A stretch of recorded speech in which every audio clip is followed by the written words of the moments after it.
What's going on, guys? It's Lexi DIY and welcome back to my channel. You're probably like, Lexi, why are we redoing the floors in your kitchen when you just did them? I have a good reason. I love this flooring and it's the flooring we've used in the entire house. I need this flooring here to fix some other parts in the house that I messed up, and that's on me. And I've been wanting to try these peel and stick tiles out. I've seen a lot of good things about these.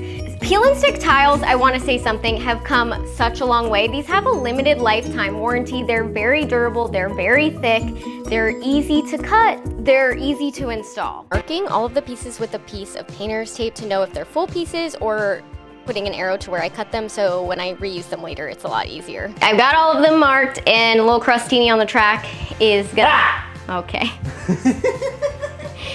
is gonna help me pick them up because these are pretty heavy and I just put new nightstands together. But that did give me carpal tunnel. My wrist hurts so bad, but I have to get this done. So we're going along with it. All right.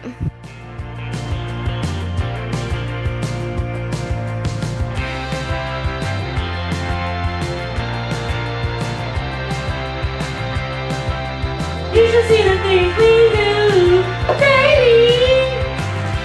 Hot dog is vegan. Hot dog is vegan. Ah, with that hustle, baby. Some move with that muscle, baby.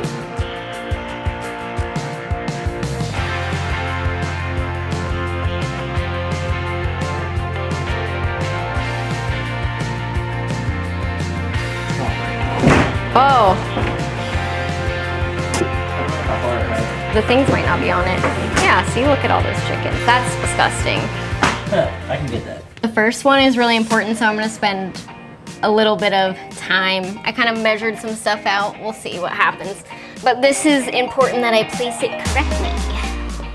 I chose to start from the corner for this project. It's really my preferred tiling method, but please do note that you should definitely measure everything out first and kind of lay the tiles out and see where your cut pieces are gonna be, because you don't wanna have to do a bunch of tiny sliver cuts or make the room look uneven, if that makes sense. So definitely take that into consideration, but for real, guys, once I got the first few down, this process was super easy, and the only real obstacle we had was like lifting the appliances.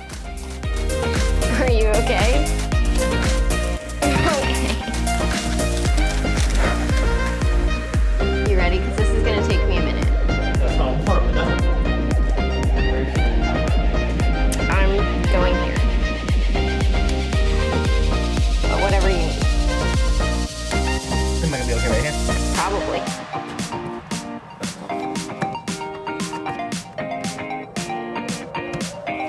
Okay, I think you're good. Shout out to little Crostini on the track, because there's no way I would have been able to do this without him. I am a weak little noodle and I cannot lift an oven. So, thank you, honey.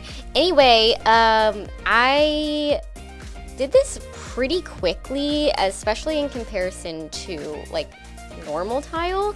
But when it was time to have some cut pieces, I just put it up against where I was needing to put it, and then where it meets the other tile, I'm marking it with a Sharpie, and I'm using an LVP flooring cutter because I already have one and it's just a little bit quicker.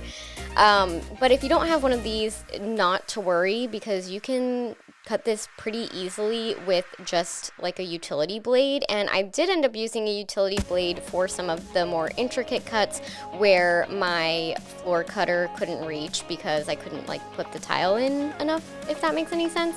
And while I was on TikTok live, somebody did mention that the arrows on the back are the way that you're supposed to lay the tile. Now, I did not even know that. I should have read all the directions, I didn't, but I kind of like all of the veining going different directions because I think it just like looks more like natural tile, but you can really do it however you want, honestly. The world is your peel and stick oyster. Dustin did also lift the fridge for me so that I could put some pieces under the little legs. Now, I will be fully pulling the fridge out and finishing the floor behind there, but we have to disconnect the water line, and we're gonna be getting new appliances soon anyway. So I was like, if we're gonna be doing that soon, we might as well just like wait until we actually have to fully disconnect the fridge, just so it's easier on us, but you know, whatever. Overall, I want to say this project ended up taking me a total of like 5 or 6 hours, and also you have to realize that it's not too long because I spent a lot of that time like rearranging the filming equipment and also like taking little breaks on live, so really it went pretty quickly. Here I'm just using my utility blade to score it, and then I snap it and cut off the back piece of paper.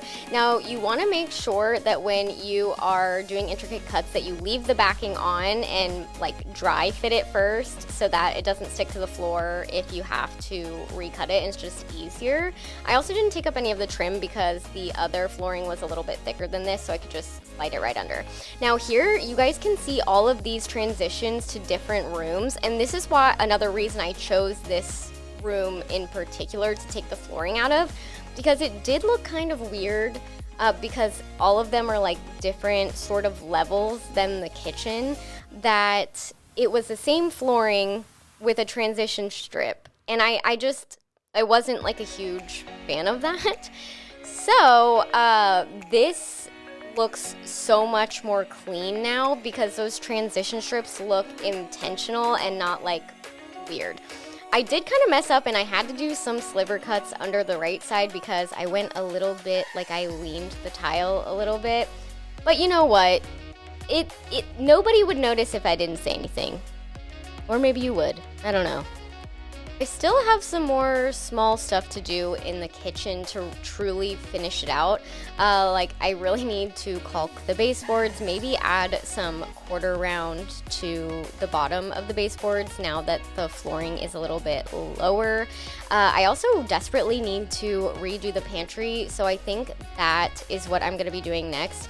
And a lot of the kitchen just needs finishing work. Like I do need to paint the inside of the cabinets. When I talk about it, it seems really overwhelming, but it's going to have to get done. And maybe I should do that before I rip out the bathroom. But everything inside of me says, Lexi, gut that bathroom with no plan. And I don't think that's really smart. So, I don't know. Let me know what you guys think. I'm going to be sure to link all the exact products I used to complete this project here in the description, as well as on my Amazon storefront and my Like to Know It and anywhere else that I can link them so it's accessible wherever you shop. But I am so happy with how these turned out, and I will definitely keep you updated on how they hold up. But here are the before and afters.